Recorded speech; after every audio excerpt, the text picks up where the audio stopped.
ನಮಸ್ಕಾರ ವೀಕ್ಷಕರೇ, ಕನ್ನಡ ಮತ್ತು ಯೂಟ್ಯೂಬ್ ಚಾನೆಲ್ಗೆ ಸ್ವಾಗತ. ವೀಕ್ಷಕರೇ, ಇವತ್ತಿನ ವಿಡಿಯೋ ಮುಂದುವರಿದ ಭಾಗವಾಗಿರುತ್ತೆ. ಮೊದಲನೇ ಭಾಗದಲ್ಲಿ ಅಂಬೇಡ್ಕರ್ ಬಾಲ್ಯ ಜೀವನ, ಚರಿತ್ರೆ ಮತ್ತು ಚಳುವಳಿಯ ಬಗ್ಗೆ ತಿಳಿಸಿದ್ದೆ. ಇವತ್ತಿನ ವಿಡಿಯೋದಲ್ಲಿ ಭಾರತೀಯ ಪ್ರತಿಯೊಬ್ಬ ಪ್ರಜೆಯು ತಿಳಿದುಕೊಳ್ಳಲೇಬೇಕಾದ ಸಂವಿಧಾನದ ಬಗ್ಗೆ ತಿಳಿಸಿಕೊಡುತ್ತೇನೆ. ಅದಕ್ಕೂ ಮುಂಚೆ ನೀವೇನಾದ್ರೂ ನಮ್ಮ ಚಾನಲ್ ಸಬ್ಸ್ಕ್ರೈಬ್ ಮಾಡ್ಕೊಳ್ಳಿ ಹಾಗೂ ಪಕ್ಕದಲ್ಲಿ ಕಾಣುವ ಬೆಲ್ ಬಟನ್ ಕ್ಲಿಕ್ ಮಾಡಿ.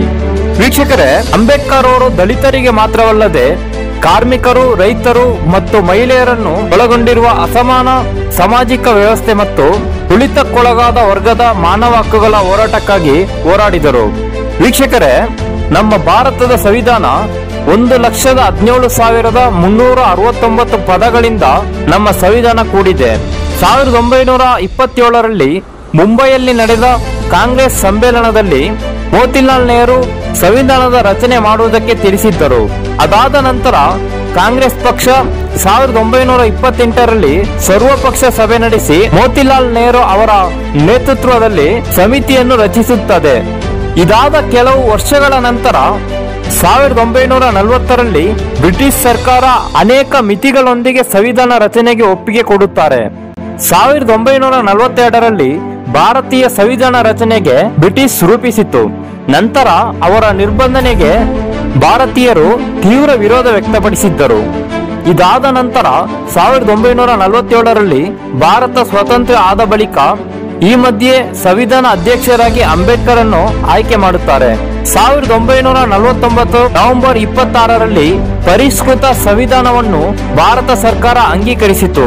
ಈ ಸಂವಿಧಾನದಲ್ಲಿ ಸುಮಾರು 7,000 ತಿದ್ದುಪಡಿ ಮಾಡಲಾಗಿದೆ. 22 ಅಧ್ಯಾಯಗಳು, 395 ವಿಧಿಗಳು ಹಾಗೂ 8 ಅನುಸೂಚಿಗಳು.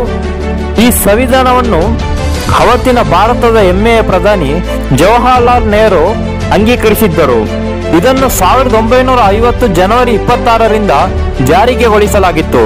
ಇನ್ನು ಭಾರತದ ಪ್ರಜೆಗಳು ಆಳುವ ಶಾಸಕಾಂಗ, ನ್ಯಾಯಾಂಗ ಹಾಗೂ ಜನರಿಗೆ ಕೆಲಸ ಮಾಡುವ ಕಾರ್ಯಗಳು ಹೇಗಿರಬೇಕು, ಜನರ ಕರ್ತವ್ಯಗಳು, ಹಕ್ಕುಗಳು, ಪ್ರಾಂತೀಯ ಸರ್ಕಾರಗಳು ಹಾಗೂ ರಾಜ್ಯಗಳು, ಇವು ಎಲ್ಲ ಸಂವಿಧಾನದ ಒಳಗೊಂಡಿದೆ.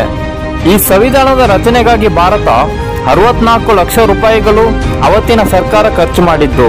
ಇನ್ನು ಸಂವಿಧಾನದ ಮುಖ್ಯ ವಿಶೇಷ ಅಂದರೆ ಸಂವಿಧಾನದ ಮೊದಲ ಪ್ರತಿ ಟೈಪ್ ಅಥವಾ ಮುದ್ರಿತ ಪ್ರತಿ ಆಗಿರಲಿಲ್ಲ.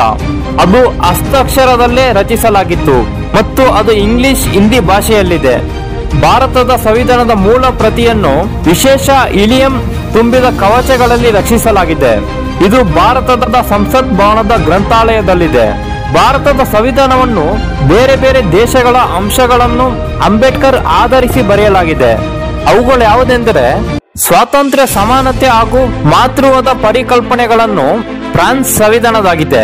ಸುಪ್ರೀಂ ಕೋರ್ಟ್ ಕಾರ್ಯನಿರ್ವಹಣೆ ಕಾನೂನು ಜಪಾನ್ನ ಸಂವಿಧಾನವಾಗಿದೆ. ಮೂಲಭೂತ ಹಕ್ಕುಗಳು, ರಾಜ್ಯಗಳ ಒಕ್ಕೂಟ, ಮಾದರಿ ರಾಷ್ಟ್ರಪತಿಗಳ ಅಧಿಕಾರ ಇವುಗಳನ್ನು ಅಮೆರಿಕದ ಸಂವಿಧಾನವಾಗಿದೆ. ಪಂಚವಾರ್ಷಿಕ ಯೋಜನೆ ಪರಿಕಲ್ಪನೆಯನ್ನು ಸೋವಿಯತ್ ಸಂವಿಧಾನವಾಗಿದೆ. ರಾಜ್ಯಗಳ ಅನಿಬಂಧಿತ ವ್ಯಾಪಾರ ವಿಷಯಗಳನ್ನು ಆಸ್ಟ್ರೇಲಿಯಾದ ಸಂವಿಧಾನವಾಗಿದೆ. ರಾಜ್ಯ ನಿರ್ದೇಶನ ತತ್ವವನ್ನು ಐರ್ಲೆಂಡ್ನ ಸಂವಿಧಾನವಾಗಿದೆ. ಸಂಸತ್ತಿನ ಸ್ವರೂಪ ಪೌರತ್ವವನ್ನು ಬ್ರಿಟನ್ನಿನ ಸಂವಿಧಾನವಾಗಿದೆ. ರಾಜ್ಯಗಳ ಒಕ್ಕೂಟ ಹಾಗೂ ಕೇಂದ್ರಕ್ಕೆ ರಾಜ್ಯಗಳಿಗಿಂತ ಅಧಿಕ ಅಧಿಕಾರ ಕಲ್ಪನೆಯನ್ನು ಕೆನಡಾ ಸಂವಿಧಾನದಿಂದ ಪಡೆದಿದ್ದೇವೆ. ಹಾಗೂ ವಿಶ್ವದಲ್ಲಿ ಭಾರತದ ಸಂವಿಧಾನ ಅತಿ ದೊಡ್ಡ ಸಂವಿಧಾನವಾಗಿದೆ. ಅಂಬೇಡ್ಕರ್ ಹಾಗೂ ಸಂವಿಧಾನದ ಗುರಿ ಏನೆಂದರೆ ನಮ್ಮ ದೇಶದಲ್ಲಿ ಎಲ್ಲರೂ ಸಮಾನರೇ, ಇಲ್ಲಿ ಎಲ್ಲ ಜಾತಿ ಧರ್ಮರಿಗೂ ಸಮ ಹಕ್ಕು ಇದೆ ಎನ್ನುವುದು. ಆದರೆ ರಾಜಕೀಯ ನಾಯಕರು ಇದನ್ನು ಒಡೆಯುವ ಕೆಲಸ ಮಾಡುತ್ತಿದ್ದಾರೆ. ಜಾತಿ ಧರ್ಮವನ್ನು ಬಿಟ್ಟು ರಾಜಕೀಯ ಮಾಡಲು ಸಾಧ್ಯವಿಲ್ಲ ಎನ್ನುವ ಮಟ್ಟಕ್ಕೆ ತಲುಪಿದ್ದಾರೆ. ಈ ಮೇಲು ಜಾತಿ, ಕೀಳು ಜಾತಿ, ಅನ್ಯ ಧರ್ಮ ಇವುಗಳನ್ನ ಬಿಟ್ಟು ನಾವೆಲ್ಲರೂ ಭಾರತೀಯರಂತೆ ಬಾಳೋಣ ಅಂತ ವಿಡಿಯೋನ ಮುಗಿಸ್ತಾ ಇದ್ದೀನಿ. ಜೈ ಭೀಮ್, ಜೈ ಅಂಬೇಡ್ಕರ್.